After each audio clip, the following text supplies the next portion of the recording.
Digimon Adventure 2020 fue uno de los productos más cínicos y con mayor sabor a plástico que tuve el disgusto de consumir, destruyendo cualquier tipo de apego que tenía por la franquicia de los monstruos digitales. Pero ahora, gracias a un juego de cartas medianamente bien hecho, se restauró mi interés por la franquicia de Bandai. Así que podemos seguir casi después de 2 años con el análisis de la primer Digimon Adventure, una serie bastante sobreexplotada por Toei y Bandai, y si somos honestos, algo sobrevalorada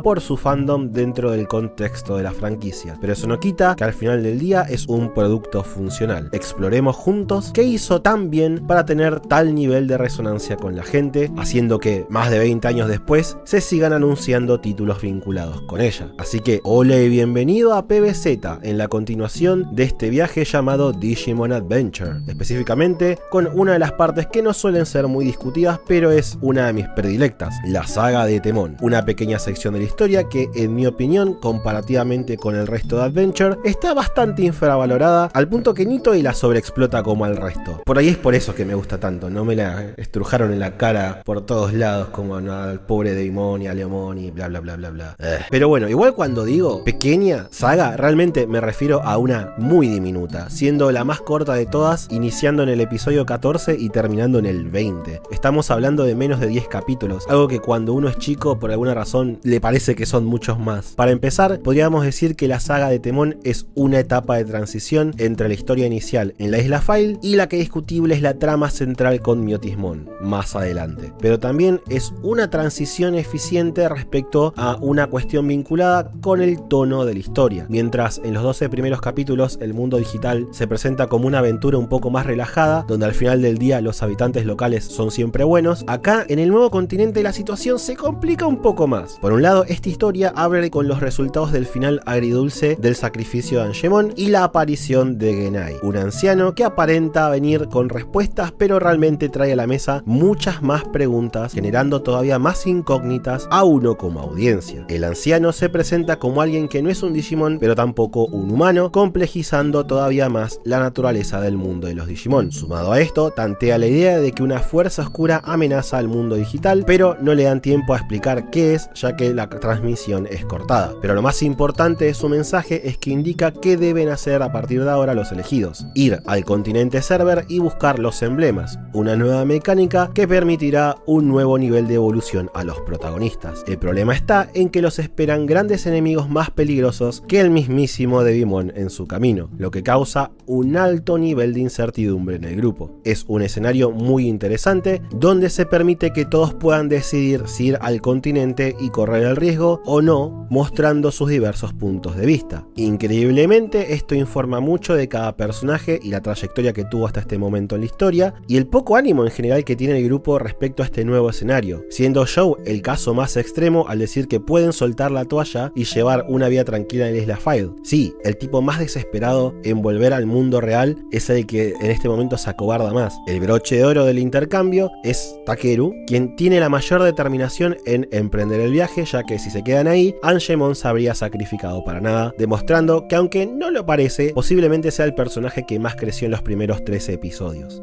Otro aspecto que también fue un muy lindo detalle es poder ver a todos los Digimon a los que ayudaron en el pasado mientras les dan una mano para armar una balsa que les va a permitir salir de la isla. Es un momento de karma positivo donde las acciones de los elegidos hasta el momento fueron recompensadas de alguna manera en un hermoso montaje utilizando el tema de O7 Try to Be Free, uno de los mejores temas del soundtrack de la serie. El viaje en sí mismo al continente es bastante simple. Se encuentran con un Guamon que tiene un engrane oscuro, lo salvan y este casualmente sabe dónde están las etiquetas, es decir, los colgantes donde van los emblemas, y ahí llevan al continente server, con ayuda de este muchacho gigante. Y acá es donde la historia se pone interesante, porque a diferencia de la isla File, que como dijimos en el video anterior es un territorio muy bien caracterizado en términos de geografía y cultura, el continente toma toda esa experiencia previa y la utiliza de forma subversiva tanto con los personajes como con la audiencia. Por ejemplo, la primera cosa que les pasa al llegar al continente es un eco directo de un capítulo previo en la aldea de los Byokomon. Acá los protagonistas aprenden por las malas que existen Digimon, así sean Baby 2 como los Pagumon, que no son de confiar y que les gusta joder a la gente por el simple hecho de que pueden, son malos porque sí. Básicamente que no hace falta ser un monstruo que parezca a Satán para ser malo en este mundo. Es una ruptura de las preconcepciones que habían forjado hasta ahora, de que, contando algunas excepciones, la mayoría de los Digimon son buenos a menos que sean controlados. Y esto nos dice mucho del Digimundo, ya que hasta ahora, fuera de Digimon y hasta cierto punto Gremon, todos los Digimones estaban siendo manipulados, mientras que acá finalmente sabemos que efectivamente se van a encontrar en su camino a enemigos que tienen un honor más que cuestionable por voluntad propia y que no van a encontrar ningún engranaje ni nada que puedan destruir para terminar con los problemas. Se está empezando a gestar durante la saga de Temon la idea de que eventualmente van a tener que luchar con un Digimon tan convencido de lo que está haciendo que lo van a tener que eliminar, algo que efectivamente van a tener que hacer durante la saga de Myotismon y bueno, los Dark Masters, pero para eso falta un montón todavía, paciencia. También otra subversión por excelencia en relación a lo que venía pasando hasta ahora en la historia está vinculada con el gran villano de turno en la forma de Etemon, un Digimon que, si nadie te aclara que es el enemigo final de la saga, uno creería que es un villano de relleno del día. Etemon es muy carismático y poco serio, se equivoca, enoja, dice giladas y queda como un tonto ante sus seguidores en reiteradas oportunidades. Es un personaje básico pero lleno de carisma, en una serie donde los enemigos se reducen a el vampiro, el super vampiro, el vampiro payaso y el mega vampiro satánico. Digamos que el mono boludo con una guitarra sobresale mucho en este océano de Linkin Park y cero carisma. Otro aspecto a destacar del personaje es que posponen bastante la pelea directa con él, pero ponen a los elegidos en una situación de constante escape debido a que este mono tiene una técnica que le quita la capacidad de mantener evoluciones a los Digimones de los elegidos. Esto, junto a la Dark Network, un sistema de redes oscuro que permiten a Etemon ver todo lo que pasa en el continente, nos permiten encontrarnos desde el minuto 1 en un contexto totalmente distinto a lo que fue la isla File. Los tiempos van más rápidos, los elegidos están más precipitados y el enemigo ahora opera de una manera totalmente distinta. Podríamos decir que pasamos de un viaje relajado por el mundo digital a una persecución constante donde nunca hay momentos reales de tranquilidad para los protagonistas. Pero la decisión más interesante que tomó la serie a esta altura posiblemente fue salirse un poco de la fórmula que vino antes y que definitivamente volverá después, de dedicarle a cada elegido uno o dos episodios propios, y en su lugar la historia durante la saga de Temon se enfoca totalmente en Taichi como personaje y hasta cierto punto Agumon. Retoma las falencias que el personaje tiene en la parte anterior de la historia, le hace esto de que se manda por la vida sin pensar mucho como si fuera un Rambo al ser el primero en obtener su emblema. Es más, Tai durante esta etapa de la historia es el único que sucumbe ante la presión de toda la situación al ser el único que por ahora puede llegar a la nueva evolución.